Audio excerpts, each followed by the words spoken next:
Welcome to our in depth exploration of Iran's military progress and its ongoing conflict with Israel. इस series में I'll dissect the complexities behind Iran's rise to power and its implications on regional security. Opening question मेरा रहेगा कि what drives Iran aggressive stance towards Israel and इस सब को uncover करने के लिए हमें हिस्टोरिकल पॉलिटिकल और स्ट्रेटेजिक फैक्टर्स को जिन्होंने फ्यूल किया इस कॉम्प्लेक्स को इस कॉन्फ्लिक्ट को उसको स्टडी करना पड़ेगा। एंड दूसरा सवाल मेरा ओपनिंग है वो है कि किस तरह से ईरान मैनेज कर रहा है to sustain its economy despite facing extensive, United Nations sanctions and sanctions from other international actors. सबसे पहले जिस तरह से मैंने जिस तरह से हम देख रहे हैं कि Iran use of ballistic missiles against Israel जो हमने देखा रिसेंटली, उसने शोकेस किया रिजीम का एक मिलिट्री कैपेबिलिटी। और एक आर्टिकल भी था जो वॉल स्ट्रीट जर्नल में या बहुत सारे ऐसे आर्टिकल्स आए थे कि Iran attack demonstrated ballistic missile capabilities. और ये इसके ऑफिशियल्स यूएस के ऑफिशियल्स भी इस चीज़ को मानते हैं कि Iran has over 3000 of ballistic missiles जो which are powered by rockets initially but then fall unpowered to hit their target. और इतने ज़बरदस्त मिसाइल सिस्टम है कि मोर देन 2000 किलोमीटर रेंज हैं, लेकिन एक्सपर्ट्स बिलीव कि it could quickly adopt and deploy ballistic missile with a significant longer range. और US officials इस चीज़ को बताते हैं, मानते हैं कि Iran increasingly accurate missiles have become increasingly accurate over the past decade। और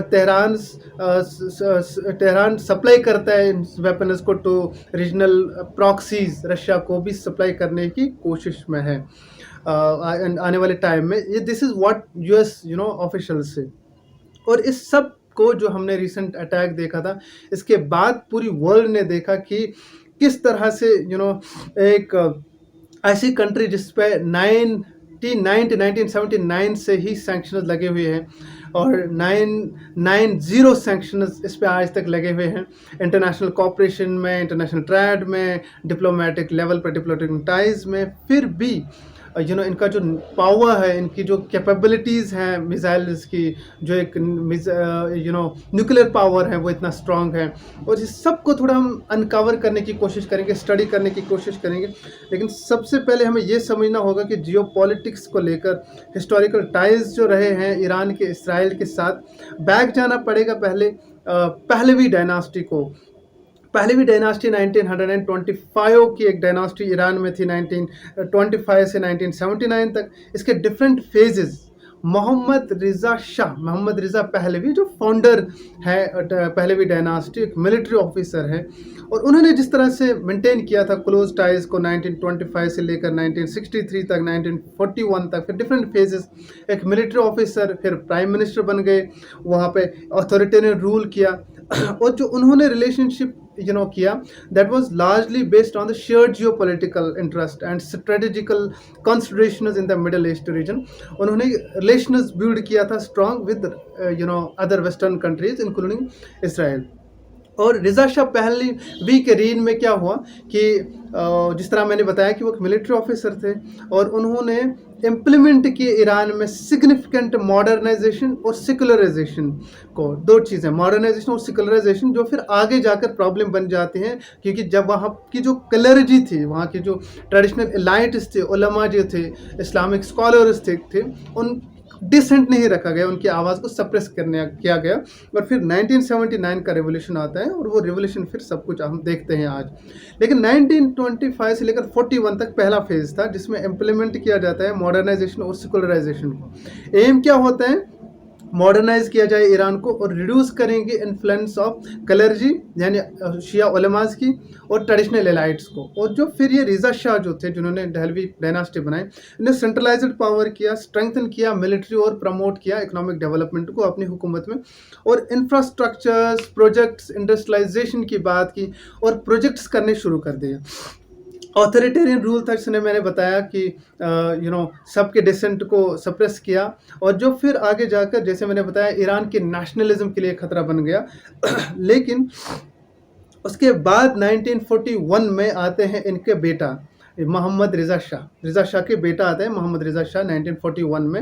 ही रेन 1941 से लेकर 1953 तक ये वहाँ पर हेड बन जाते हैं, अथॉरिटी अपने कंट्रोल में लेता है अपने बाप की हुकूमत संभल जाता है। लेकिन इनिशियली पहले इनको बहुत प्रॉब्लम हो जाती है इंटरनली गवर्नेंस को चलाने के लिए, पॉलिटिकल पार्टीज का अपोजिशन हो जाते हैं, जिस तरह तो पार्टी थी नेशनलिस्ट अदर मूवमेंट इसकी तरफ से। लेकिन फिर ये बैलेंस कर रहा है अपने पावर को और अच्छी रिलेशनशिप बिल्ड कर रहा है विद द वेस्टर्न पावर्स के साथ, जो इसके बाप ने किया था।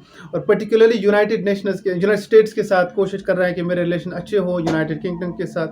लेकिन ये अपने बाप के उसी आगे ले जा रहे हैं, परस्यू कर रहे हैं मॉडर्नाइजेशन रिफॉर्म्स और रिफॉर्म्स। फिर इसी सिलसिले में इसी के बाद वहाँ पर मोहम्मद मुसद्दिक बन जाता है प्राइम मिनिस्टर। और नेशनलाइजेशन की बात की हम करेंगे 1953 में क्या होता है। मोस्ट सिग्निफिकेंट इवेंट जो हो जाता है due to Mohammad Reza Shah reign जो हुकूमत कर रहा था, that was nationalisation of the Iranian oil industry under prime minister थे मोहम्मद मुसद्दिक इन 1951। और मुसद्दिक की जो द गवर्नमेंट थी that aim to assert Iranian control और resources leading to confrontation with Anglo-Iranian company and British। फिर 1953 में CIA bag को ओस्ट करता है मुसद्दिक की हुकूमत को, रेनस्टेट करता है शाह की अथॉरिटी को, मोहम्मद रिज़ा शाह की अथॉरिटी को, और securing western interests in Iran oil industry. ठीक है, मोहम्मद मुसद्दिक ने थोड़ा प्रॉब्लम वहाँ पे तब क्रिएट की थी रेज़ा शाह को ड्यूरिंग उसकी जब वो प्राइम मिनिस्टर थे, जिस तरह से उन्होंने लड़ाई शुरू कर ली। फिर आती है वाइट रिवोल्यूशन 1963 से 1979 तक। और ये जो वाइट रिवोल्यूशन है ये 1979 के रिवोल्यूशन का बायस बन जाता है, रिवोल्यूशन का ही ये बैड बन जाता है। इसमें वाइट रिवोल्यूशन में हालांकि बहुत अच्छी चीज़ें हुई जो मोहम्मद रिज़ा शाह थे, उन्होंने लॉन्च किया वाइट रिवोल्यूशन 1963 में, और एक सीरीज ऑफ मॉडर्नाइजेशन की बात इन्होंने की, जिस तरह से इसके बाप ने बात की थी, इम्प्लीमेंटेशन करने की कोशिश की मॉडर्नाइजेशन को। उसी को आगे ले जाने के लिए उन्होंने लैंड रिफॉर्म शुरू कर दिए, ट्रांसफॉर्मिंग ईरानियन सोसाइटी। और ये जो रिफॉर्म्स थे that included land redistribution, women suffrage, literacy campaign और इंडस्ट्रियलाइजेशन एफर्ट्स। लेकिन कुछ रिफॉर्म्स इनमें सक्सेसफुल रहे, लेकिन मोस्ट ऑफ रिफॉर्म्स सही नहीं रहे। और रिफॉर्म्स में रिलीजियस लीडर्स ने बगावत शुरू कर दी, ट्रेडिशनल एलाइट्स ने, और सेगमेंट्स हो गए छोटे छोटे सोसाइटी में। और ये अथॉरिटेरियन रूल चूँकि था और उसके जो क्लोज टाइज थे विद द वेस्टर्न कंट्रीज़ के साथ, वो जो है वो धीरे धीरे डिसकॉन्टेंट होने लगा। और अपोजिशन बड़ा ख़तरनाक स्मॉल ग्रुप्स में शुरू हो गया, 1963 से स्टार्ट हो गया ईरान की सोसाइटी में। और इस्लामिस्ट्स जो हैं, नेशनलिस्ट्स, इस्लामिस्ट, सेकुलरिस्ट्स, वो जुड़ गए एक दूसरे के साथ, और उन्होंने जो है ईरान में इसकी हुकूमत को आउस्ट किया और शाह की हुकूमत को पावर को ख़त्म कर लिया। फिर वहाँ पर प्रोटेस्ट ज़बरदस्त हो जाते हैं और वहाँ पर ईरानियन रिवोल्यूशन होते हैं, जिसको हम बोलते हैं ईरानियन रिवोल्यूशन ऑफ 1979। ये जो ईरानियन रिवोल्यूशन 1979 में होता है, ये कल्मिनेट करता है, ओवरथ्रो करता है मोहम्मद रिज़ा शाह के रिजीम को और इस्टेब्लिश करता है इस्लामिक रिपब्लिक ऑफ रिजीम। ठीक है, और रिवोल्यूशन जो है ये ब्रॉडली होता है कॉलिशन ऑफ ग्रुप्स, जिसमें रिलीजियस कलर के ज़्यादा होते हैं, इंटेलेक्चुअल्स आ जाते हैं, स्टूडेंट्स मिलते हैं, लेफ्टिस्ट ऑर्गेनाइजेशंस होते हैं, और वो सब क्रिटिसाइज़ करते हैं शाह के आर्किटेक्टिक रूल को और पूरा चेंज कर लेते हैं, और वेस्ट को क्रिटिसाइज़ करते हैं और परस्यू करते हैं अपने कल्चरल इकोनॉमिक इम्पीरियलिज्म को, कि उन्होंने जो वेस्टर्न कंट्रीज़ के साथ मिलकर यहाँ पे खराबी की वो पूरा गलत था। और आयतुल्ला रुहुल्लाह खमानी जो हैं वो इमर्ज हो जाते हैं as the leader of the revolution. वो एडवोकेट करते हैं इस्लामिक गवर्नेंस को, लेकिन जो बेस्ड ऑन शिया प्रिंसिपल्स रहता है। और ये रिवोल्यूशन मार्क करती है एंड ऑफ पहलवी डायनास्टी को 1979 में। और 1979 में बिगिनिंग होता है new Iranian history under the leadership of Islamic Republic. लेकिन यहाँ पे हम थोड़ा बहुत समझने की कोशिश करेंगे जो फ्रेंडशिप थी ईरान और इसराइल की, और वो फ्रेंडशिप जो है वो बड़ी ज़बरदस्त थी 1979 तक। और वो फ्रेंडशिप में अगर आप देखेंगे, Iran was the second Muslim country after Türkiye जिन्होंने जो है एस्टैब्लिश किया, जिन्होंने माना था, बाज़ाब्ता तौर पर रिकॉग्नाइज़ किया था इसराइल को एज़ ए कंट्री, उनके फाउंडिंग डे जब था 1948 में, उसको एक्सेप्ट किया था, रिकॉग्नाइज़ किया था एज़ ए कंट्री, क्योंकि उसमें वो इसलिए था क्योंकि ईरान का एक शेयर्ड जियोपॉलिटिकल चीज़ें थी, पहलवी डायनास्टी में विद इसराइल के साथ। बोथ नॉन अरब कंट्री हैं ईरान, और नॉन अरब कंट्री के होते हुए मिडल ईस्ट में अपना दबदबा चाहती थी ईरान, और इसी तरह इसराइल भी नॉन अरब कंट्री है, और उनके शेयर्ड स्ट्रैटेजी इंटरेस्ट्स थे, वो बोथ नॉन अरब कंट्रीज़ थे। इन्होंने शेयर्ड कॉमन स्ट्रैटेजिक इंटरेस्ट रखे थे मिडिल ईस्ट में। वो अपने आप को देख रहे थे कि हम प्रिडोमिनेंटली सराउंड किए हुए हैं अरब कंट्री के इर्द गिर्द, और हमें कंसर्न जो हैं वो सेम है दोनों कंट्री के, और अरब नेशनलिज्म और सेपरेट ऑफ सोवियत इन्फ्लुएंस इस रीजन में हमारे लिए खतरे का बायस हो सकता है। दूसरा उन्होंने किया था उनके रिलेशनशिप में इसराइल और ईरान 1979 से पहले कि कोवर्ट मिलिट्री कोऑपरेशन था, डिप्लोमेटिक कोऑपरेशन बनाया था। इसराइल और ईरान ने पहलवी डायनास्टी में 1925 से लेकर 1979 तक एक ज़बरदस्त रिलेशनशिप क्रिएट की थी। एम्बेसी थी बिल्कुल ईरान में इसराइल की, और जो 1979 तक रही। जो कोलैबोरेशन उन्होंने किया था, ट्रेनिंग दे रहे थे एक दूसरे के फ़ौज को, कोलैबोरेशन कर रहे थे आर्म्स डील में, इंटेलिजेंस शेयरिंग में, स्ट्रैटेजिक कंस्पिरेशन में, और सिक्योरिटी कंसर्न्स भी थे दोनों कंट्रीज़ को। ये परस्यू कर रहे थे, थ्रेट आ सकता है हमें फ्रॉम रीजनल एडवर्सरीज, जैसे अरब नेशनलिज्म मूवमेंट है, पैन अरबिज़म है, या इस्लामिक पे मूवमेंट्स हैं। तो एक अंडरस्टैंडिंग दोनों कंट्रीज़ का था, सिक्योरिटी मैटर्स में भी सेम था। लेकिन म्यूचुअल इकोनॉमिक बेनिफिट की बात करते थे, डिस्पाइट के आइडियोलॉजिकल और कल्चरल डिफरेंसेस थे ईरान और इसराइल में, लेकिन दोनों कंट्रीज़ के बीच में बड़ा ज़बरदस्त दोस्ताना था। Areas of economic cooperation, agriculture, technology, trade में एक दूसरे को काफ़ी ज़्यादा हेल्प कर रहे थे।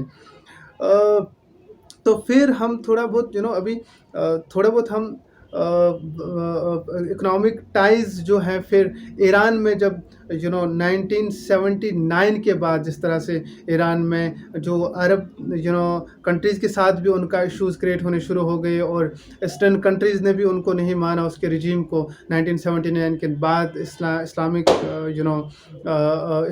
कंट्री, हालांकि उससे पहले फिर जब ईरान रिवोल्यूशन हुआ तो ईरान ने कट किया तमाम टाइज़ इसराइल के साथ, और इसराइल की एम्बेसी जो तेहरान में थी उसको ट्रांसफ़र किया इनटू पैलेस्टीनियन एम्बेसी, और पैलेस्टीनियन काज को सपोर्ट करना शुरू कर लिया। 1979 के बाद फ़्लाइट रूट्स को कैंसिल किया। खमनी जो थे वहाँ के लीडर, उसने डिक्लेयर किया हर last Friday of the Muslim holy month of Ramzan as Quds Day, जहाँ पे large rallies are taking in support of Palestinian cause, Palestinian state. तो मॉडर्न फेज ऑफ कॉन्फ्लिक्ट में क्या है कि प्रॉक्सी मिलिटिया एंड वार्स हो गए। जैसे Iran has been engaged in proxy wars by fighting and supporting proxy militia against Israel, like Hezbollah जो Lebanon में है, हमास जो गाज़ा में है, हौथीज़ जो यमन में है, और इसी तरह से जो Israel is back to back, Israel is known to back Mujahideen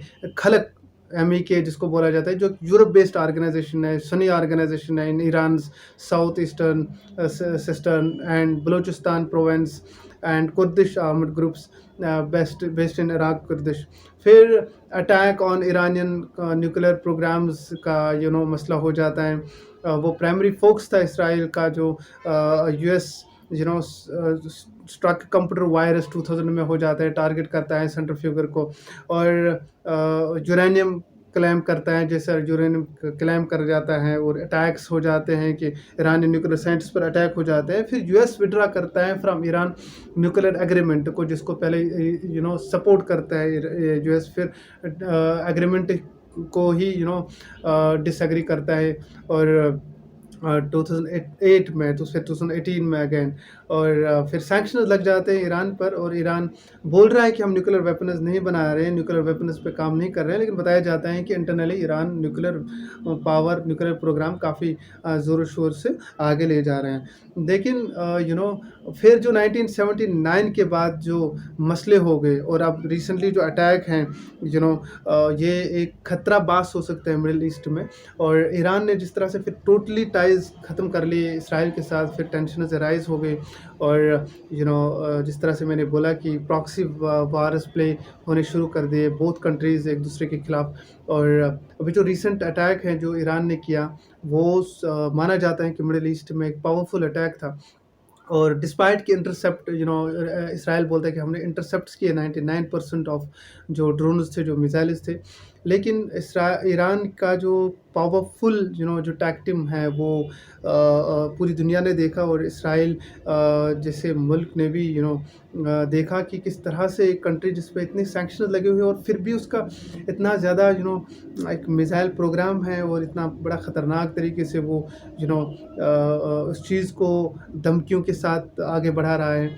और जिस तरह से Iran now considers US as a large Satan, बड़ा शैतान, और इसराइल को वो बोलते हैं कि स्मॉल सैटन, लिटिल सैटन। तो ये सब चीज़ें जो हैं देखने वाली चीज़ें हैं। और मिडल ईस्ट में जिस तरह के टेंशन राइज़ होते हैं, और रिसेंटली एक और अटैक अब इसराइल बोल रहे हैं कि हमने किया, यूएस मीडिया ने उसको हाईलाइट किया ईरान में।